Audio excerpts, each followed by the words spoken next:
pengenalan kepada teori-teori etika. Terdapat pelbagai teori-teori etika seperti teori etika klasik iaitu teori kebaikan dan teori teologi, teori etika moden iaitu teori deontologi, teori keadilan dan teori hak asasi. Teori-teori etika berasal daripada falsafah. Falsafah dalam bahasa Inggeris iaitu philosophy yang berasal dengan gabungan perkataan Greek philia atau bermaksud cinta dan atau persahabatan dan sophia yang bermaksud kebijaksanaan. Dari segi bahasa, falsafah membawa maksud cinta dan kebijaksanaan. Terdapat 3 bidang utama kajian falsafah iaitu metafizik, epistemologi dan etika. Etika pula berasal daripada perkataan Greek iaitu ethos yang bermaksud watak dan selalu didefinisikan sebagai kajian mengenai moral manusia. Falsafah moral pula sering kali bahagikan kajian mengenai etika kepada metaetika dan etika normatif. Metaetika adalah satu konsep yang agak abstrak dan memberi tumpuan kepada makna dan asal-usul konsep etika, dan selalu bertanya apakah yang dimaksudkan sebagai betul dan salah, baik dan buruk. Persoalan ini adalah kesan daripada tumpuan kepada metaetika. Teori-teori etika normatif ialah cabang kepada teori-teori falsafah yang menetapkan apa yang sepatutnya dilakukan atau sesuatu standard yang sesuai untuk dicapai. Teori etika normatif adalah teori yang sering digunakan dalam kehidupan dan sangat signifikan dengan kehidupan masyarakat.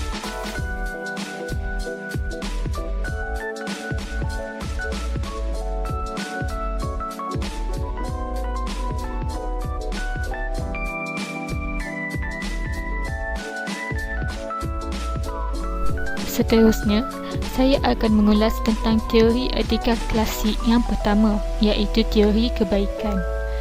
Aristotle menganggap etika dan politik saling berkaitan. Menurutnya, etika adalah kebaikan individu dan politik pula adalah penumpuan hal-hal kebaikan dan kecekapan pentadbiran sesebuah negara. Selain itu, karya Aristotle iaitu Nicomachean Ethics menyatakan seseorang yang memiliki watak baik dan cemerlang kebiasaannya boleh melakukan sesuatu perkara yang betul pada masa yang sesuai dan dengan cara yang dibenarkan. Tambahan pula, naluri seseorang untuk berani melakukan sesuatu yang mengikut lunas peraturan adalah contoh watak yang baik dan cemerlang. Tambahan lagi, Aristotle juga menegaskan bahawa kebaikan adalah sesuatu yang praktikal untuk dilakukan dan diamalkan oleh manusia, manakala etika pula adalah untuk menjadikan manusia lebih baik dan diamalkan dalam konteks kehidupan seharian. Seterusnya, terdapat 4 perspektif falsafah etika Aristotle. Perspektif yang pertama adalah kebaikan moral. Kebaikan moral terhasil daripada sikap seseorang untuk berkelakuan secara baik, sama ada kesan daripada pendidikan yang diterima atau perlakuan semula jadi. Perspektif yang kedua adalah 4 kebaikan utama. Kebaikan utama yang pertama adalah kebijaksanaan. Menurut Aristotle, kebijaksanaan adalah elemen kebaikan yang paling penting kerana mampu membuat pertimbangan yang munasabah dalam pelbagai situasi. Kebaikan utama yang kedua adalah kawalan kendiri, iaitu mengamalkan kesederhanaan kerana sifat kesederhanaan yang ada pada diri akan membawa kepada sifat yang sama ketika berada dalam masyarakat. Kebaikan utama yang ketiga adalah keberanian. Keberanian pula merupakan sikap yang sederhana atau patuh kepada undang-undang untuk mencapai sesuatu matlamat. Sebagai contoh, seseorang askar bersikap berani dan tidak memberi belas kasihan terhadap musuh di medan perang. Secara moralnya adalah wajar. Namun, jika dia mengamalkan sikap tersebut kepada orang awam, itu dianggap kejam dan mungkin juga menyalahi undang-undang. Kebaikan utama yang keempat adalah keadilan. Keadilan pula bermaksud memberi musuh apa yang sepatutnya diberikan kepada mereka dan hendaklah diberikan secara betul.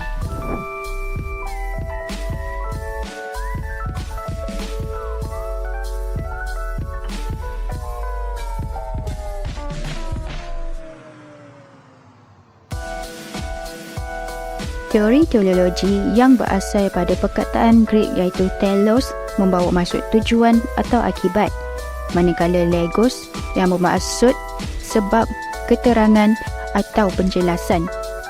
Teori ini menekankan hasil atau kesan daripada tindakan yang dilakukan oleh seseorang. Sekiranya tindakan itu membawa kesan yang baik, maka tindakan tersebut dibenarkan dan dianggap sebagai betul serta bermoral.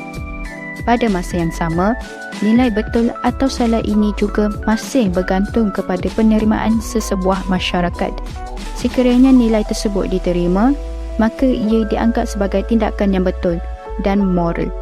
Contoh yang boleh kita ambil ialah membantu orang buta melintas jalan untuk mengelakkan orang tersebut dilanggar kereta lain.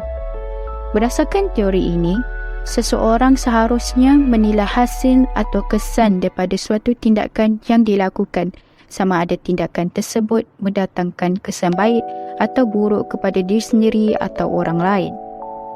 Tindakan yang dianggap beretika ialah apabila ia memberi lebih banyak kesan baik berbanding buruk.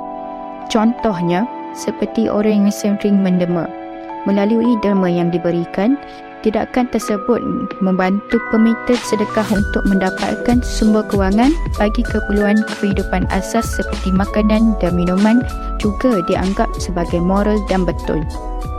Dua aliran pemikiran teori teleologi iaitu egoism dan utilitarianism.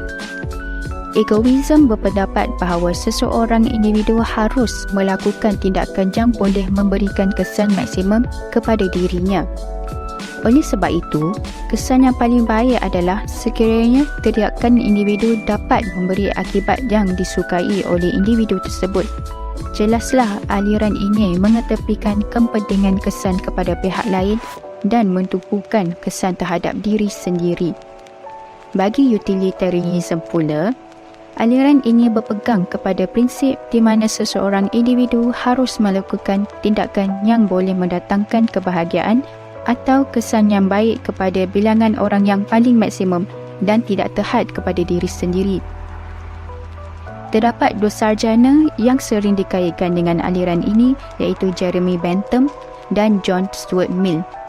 Bentham memulakan teori berdasarkan reaksinya terhadap revolusi industri di Eropah, di mana ketidakadilan dan penderitaan masyarakat sering berlaku pada abad ke-18 dan 19. John Stuart Mill pula telah mengangkat teori teleologi ke tahap lebih tinggi dan disebar dengan lebih meluas melalui karyanya utilitarianism. Utilitarianism sering dikaitkan dengan konsep memaksimalkan kebaikan dan kebahagiaan kepada seramai mungkin. Dua aliran pemikiran utilitarianism iaitu aliran pertama yang berpaksikan kepada nilai kebaikan itu sendiri dan yang kedua ialah impak daripada nilai kebaikan tersebut.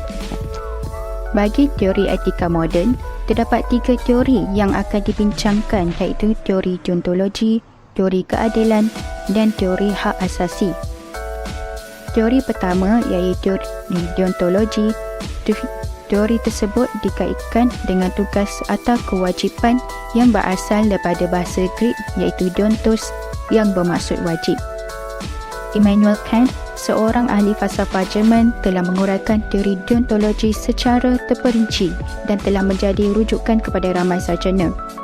Beliau telah menguraikan etika daripada perspektif bukan agama dan berasaskan kepada nilai dan justifikasi yang rasional. Beliau turut menolak kefahaman utilitarian yang melihat kelakuan seseorang itu daripada sudut kesan sesuatu tindakannya.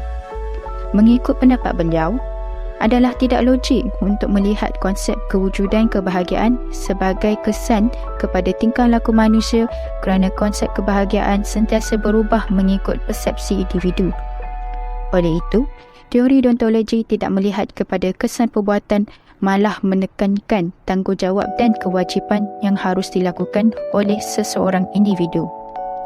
Menurut beliau, manfaat utama deontologi adalah untuk mewujudkan masyarakat yang menyantuni semua orang dengan penuh rasa hormat dan bermaruah. Bagi mencapai matlamat tersebut, beliau mencadangkan keperluan memberi keutamaan terhadap suatu perkara sehinggakan tindakan itu dapat diselaraskan dengan undang-undang sejagat. Prinsip ini penting menjadi asas kepada etika yang diterima oleh seluruh dunia seperti prinsip janji seharusnya ditepati. Prinsip sebegini diterima oleh seluruh masyarakat dunia. Walau bagaimanapun, teori ini terdapat juga kelemahannya. Salah satunya ialah teori tersebut tidak mempunyai garis panduan yang jelas untuk menentukan keperluan memberikan keutamaan terhadap sesuatu perkara dan bagaimana untuk melaksanakannya. Selain itu, ia juga kurang jelas dalam menentukan tindakan manakah yang dianggap sebagai bermoral atau tidak bermoral. Kelemahan lain termasuklah kurang panduan dalam menangani konflik di antara prinsip dan tanggungjawab. Oleh kerana itu, apabila suatu tindakan diambil, terdapat konflik di mana dalam satu aspek ia dianggap sebagai prinsip etika, tetapi pada masa yang sama ia juga melanggar prinsip etika lain. Contohnya, seseorang yang cuba untuk mengamalkan diet bagi menjaga kesihatannya walaupun makanan itu dimasak oleh ibunya. Dalam situasi begini, individu tersebut terpaksa untuk memilih di antara prinsip kualiti kehidupan atau perlindungan kehidupan. Tuntasnya, teori deontologi tidak memberikan panduan yang jelas tentang bagaimana individu berkenaan untuk membuat keputusan yang tepat di antara dua pilihan tersebut.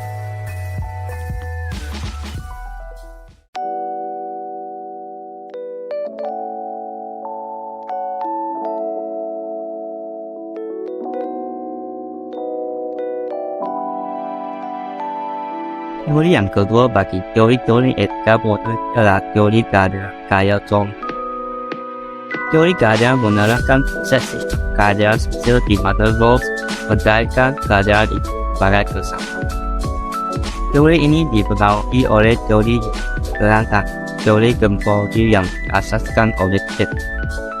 Menurut Rawls, institusi sosial harus dibangun dengan tidak memikirkan kepentingan masyarakat kerana menjaga kepentingan sekelompok individu. Untuk mencapai keadaan, Rawls menjadikan seseorang membayangkan sedang berada dalam keadaan dirinya yang asal. Menurut Rawls, manusia yang rasional akan mengamalkan dua prinsip asas kepada masyarakat. Prinsip yang pertama ialah prinsip yang membenarkan setiap orang keadaan yang sebanyak mungkin. Prinsip ini akan menerap penindasan kekerasan politik dan diskriminasi. Salah satu contoh isu keadaan adalah juga undang-undang keadaan kepada pengguna. Dalam teks ini, satu undang baru perlu diubah oleh pihak berkuasa bagi memastikan isu gangguan radikal dapat diselesaikan secara perkara itu disuarakan oleh Ketua Aktivis Persatuan Pengguna Islam Malaysia (PPIM).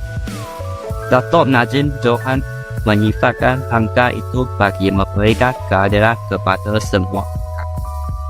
Oleh itu, beliau meminta hak khusus perlu diwujudkan antara pengguna dan syarikat berpegang bagi memastikan keadilan untuk semua pihak. Dengan cara ini, tindakan penguatkuasaan tidak hanya diberikan kepada pihak tertentu sahaja. Sebenarnya syarikat berpegang yang gagal melaksanakan tanggungjawab yang baik. Yang ketiga bagi teori etika modernnya teori hak. Teori hak asasi diperkenalkan oleh seorang ahli para yang tertentu yaitu Locke percaya kepada asasi manusia untuk hidup memiliki kebebasan dan terbentuk. Agar etika hak asasi sangat masyarakat dan dikatakan dalam kebangkitan rakyat yang mempengaruhi dalam revolusi Amerika sepanjang abad ke-18. Terdapat tiga teras hak asasi manusia. Yang pertamanya adalah kehidupan. Masuk kehidupan ialah setiap manusia berhak untuk hidup.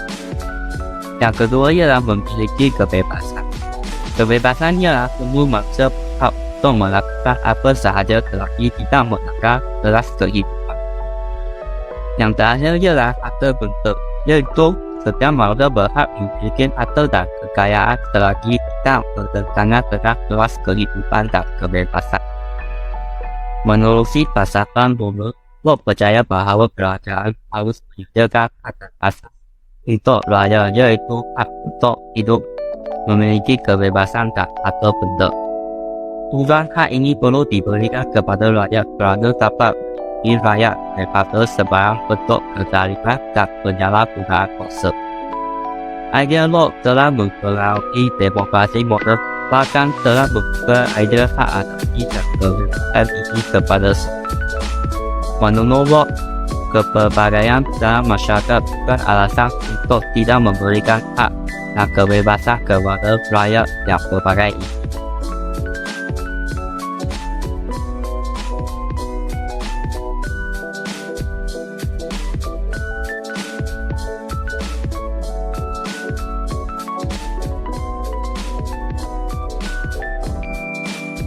Yang seterusnya adalah tentang kegunaan teori-teori etika dalam kehidupan manusia. Pelbagai kegunaan dan aplikasi teori-teori etika yang boleh diterjemahkan dalam kehidupan seharian manusia. Antara kegunaan teori-teori etika adalah yang pertama, menyelesaikan dilema etika. Dilema etika ialah keadaan di mana seseorang itu berhadapan dengan pelbagai persoalan dan tanda tanya mengenai sesuatu tindakan yang boleh diambil atau tidak boleh diambil. Faktor persekitaran semasa seseorang manusia seperti proses membesar dapat mempengaruhi cara mereka untuk fikir dan bertindak ke atas sesuatu perkara. Perkara ini menyebabkan pelbagai situasi di mana seseorang itu terkadang terfikir akan kesan pilihannya. Terkadang dalam setiap tindak tanduk mereka itu adalah betul dan baik untuk mereka dan orang sekeliling mereka. Atau terkadang juga ada yang salah dan mendatangkan bala kepada diri mereka dan orang di sekeliling mereka. Teori-teori etika membantu manusia untuk membuat pilihan terhadap tindakan mereka kepada sesuatu perkara. Teori-teori etika bertindak sebagai garis panduan seseorang dalam membuat sesuatu tindakan. Teori-teori etika ini bersesuaian dan mudah dipraktikkan mengikut latar belakang individu itu sendiri, dengan hanya kata kuncinya adalah menjadi manusia yang memoral dan beretika. Terkadang generasi hari ini berada dalam pelbagai dilema etika dalam setiap tindakan mereka. Apabila mereka mengetahui dan memahami teori-teori etika ini, pasti mereka bertindak dalam membuat sesuatu perkara dengan lebih moral. Yang kedua, membantu dalam proses membuat sesuatu keputusan. Dalam kehidupan setiap manusia, pasti ada ketika mereka harus berbuat keputusan. Mahu makan di mana, pukul berapa mahu belajar, adakah wajar bagi mereka untuk berbuat itu, dan pelbagai persoalan lagi dalam fikiran mereka. Teori-teori etika bertindak sebagai panduan manusia membuat sesuatu keputusan. Tidak kira keputusan sukar seperti siapakah yang akan menjadi pasangan hidup mereka, sehinggakan keputusan hidup dan mati juga boleh dirujuk dengan teori-teori etika ini. Semua perkara asas akan diambil kira untuk membuat sesuatu keputusan muktamad. Manusia itu adalah luar biasa mengikut bakat mereka sendiri. Ada yang hebatnya kepada ekonomi, ada pula yang hebatnya kejuruteraan, ada pula yang hebatnya daripada segi perniagaan dan sebagainya. Sehebat mana manusia itu boleh jadi, dia tetap memerlukan nasihat dari orang lain. Contohnya, seseorang anak murid sekiranya tidak tahu menyelesaikan sesuatu masalah matematik, harus dirujuk kepada guru matematik.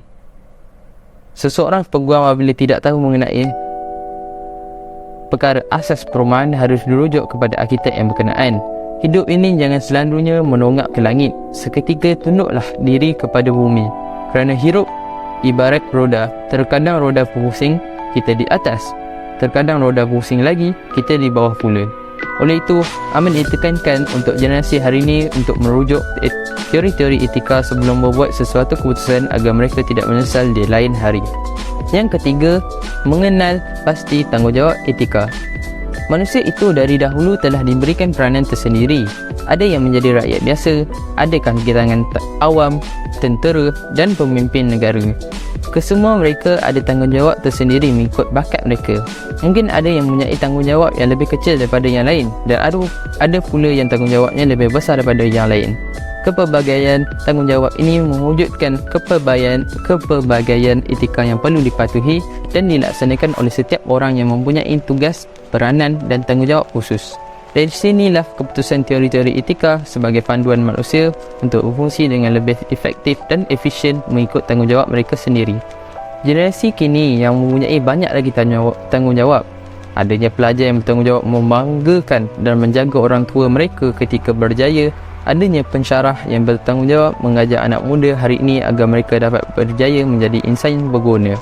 Ada juga seseorang yang tidak dispesifikkan tanggungjawabnya namun harus terus berfungsi menjadikan seseorang lebih baik untuk dirinya sendiri. Akhir sekali adalah tentang penghayatan nilai. Pelbagai pengajaran yang kita boleh ambil daripada teori-teori etika yang telah dikatakan, seperti teori-teori etika yang dibangunkan sejak masa dahulu adalah menjadi panduan manusia untuk memilih nilai-nilai yang sewajarnya diaplikasikan dalam kehidupan seharian mereka, termasuklah seperti teori kebaikan. Dalam teori ini, kita dapat mengenal pasti kebaikan moral, termasuklah kebijaksanaan, kawalan diri, keberanian dan keadilan. Manusia harus mampu mengawal tingkah laku mereka agar sentiasa berkelakuan baik dan mereka dapat diterima masyarakat berselaras dengan norma-norma yang dibentuk merentasi sepadan masa, tempat dan situasi.